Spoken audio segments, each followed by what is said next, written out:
Hai, perkenalkan saya Rosta Tafunae dari Prodi Akuntansi Perpajakan semester 3. Nah, dalam video ini saya akan menjelaskan mengenai analisis berganda. Semoga videonya bermanfaat. Terima kasih.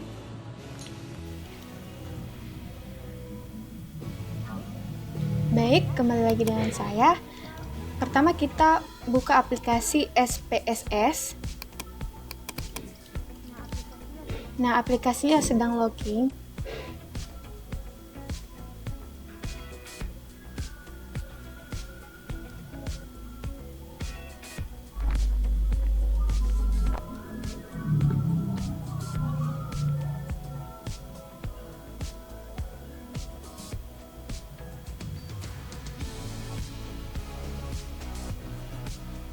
Nah, setelah itu klik New Dataset, lalu klik Open, lalu klik Variable View. Nah, setelah itu ketik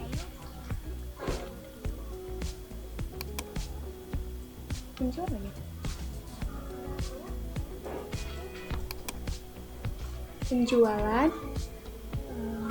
jarak,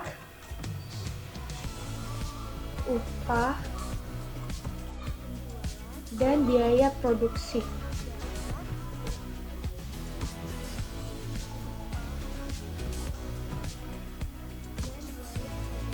Setelah itu, klik New Cell, lalu akan muncul scale, lalu ketik keempat scale tersebut. Setelah itu,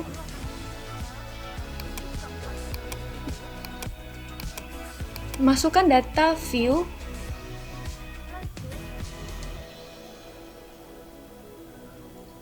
Nah, kita akan copy paste dari data Excel ke aplikasi SPSS.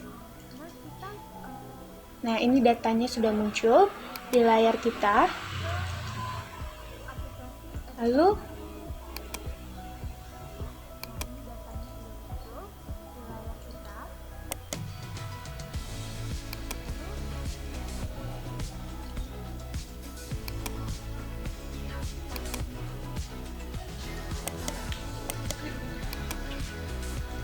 klik Counterfeit. Nah, datanya sudah muncul di layar kita. Setelah itu,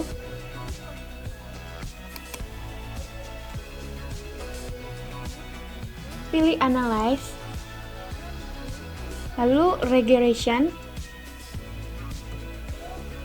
Setelah itu pilih Linear, dan akan muncul Linear Regression. Lalu kita masukkan penjualan ke dependen dan upah, jarak dan upah produksi ke independen S.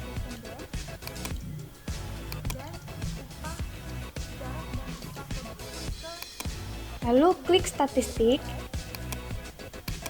klik estimate sama descriptive collinearity diagnostic. Klik aja. Okay. Setelah itu klik plot.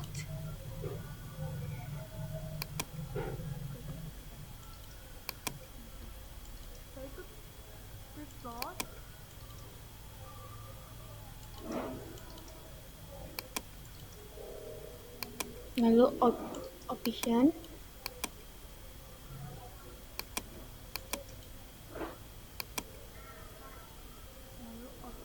Lalu klik OK.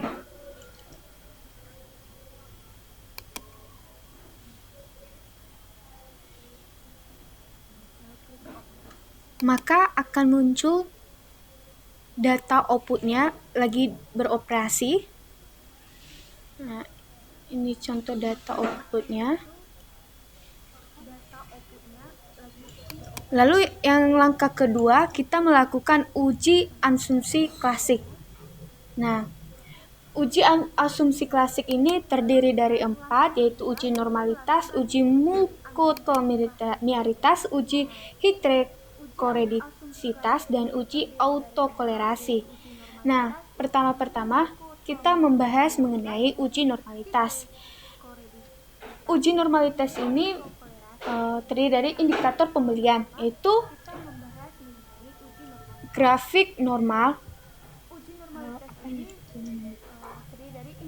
atau probability plot, indikator lain, grafik histogramnya. Nah, ini contohnya histogram dependent variabel penjualan yang telah kita analisis tadi. Dugaan yang telah terjadi yaitu data menyebar di sekitar diagonal dan mengikuti arah garis diagonal. Dan dugaan yang tidak terjadi, data yang menyebar jauh dari diagonal atau tidak mengikuti arah garis diagonal.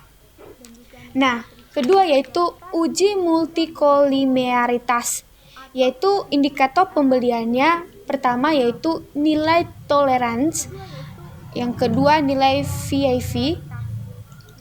Nah, ini contohnya data yang kita analisis tadi.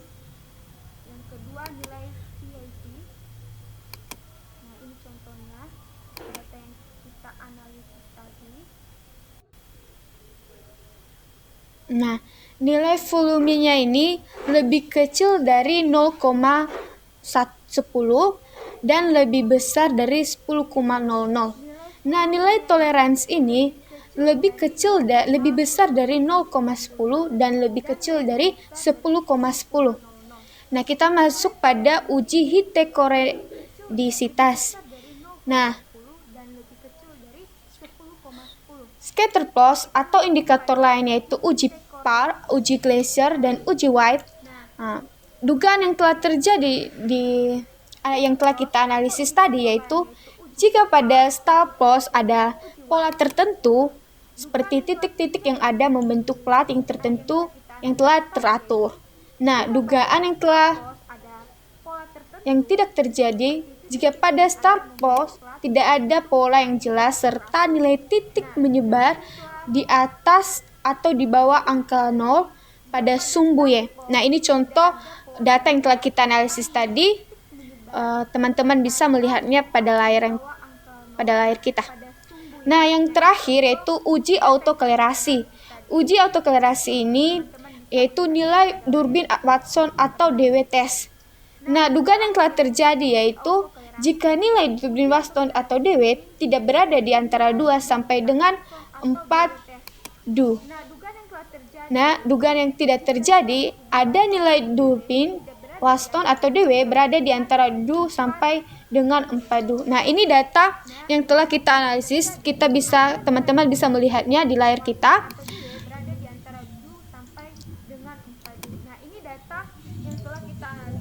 Nah, ini. Baik, sekian dari penjelasan kami. Nah, terakhir yaitu pengembalian keputusan uji parsial dan uji F simultan. Yaitu ujinya ada 2, yaitu uji T parsial dan uji F simultan. Adapun indikatornya pada uji T parsial adalah A nilai sink, B nilai T dan hitung, yang mempunyai kesimpulan yaitu jika nilai signifikasinya lebih kecil dari 0,05, jika nilai T hitungannya lebih besar dari T tabel, maka yang tidak berguna yaitu jika nilai signifikasinya lebih kecil dari 0,05, jika nilai T hitungnya lebih kecil dari T tabel. Nah, sedikit memperbaiki ya, signifikasinya lebih besar dari 0,05. Nah, kedua yaitu uji F simultan, yaitu indikatornya yaitu nilai sink dan nilai T hitung. Nah, kesimpulan yang berpengaruh pada keputusan ini yaitu jika nilai signifikasinya lebih kecil dari 0,05, jika nilai F hitung lebih besar dari F tabel. Nah, untuk tidak berguna jika nilai signifikasinya lebih besar dari 0,05, jika nilai F hitung F-nya lebih kecil dari F tabel. Nah, rumus mencarinya telah tertera pada layar kami, teman-teman bisa melihatnya. Rumus mencari T-tabel adalah teman-teman bisa melihatnya ada di layar komputer kami. Baik, sekian dari penjelasan kami. Udah nggak terekam gitu.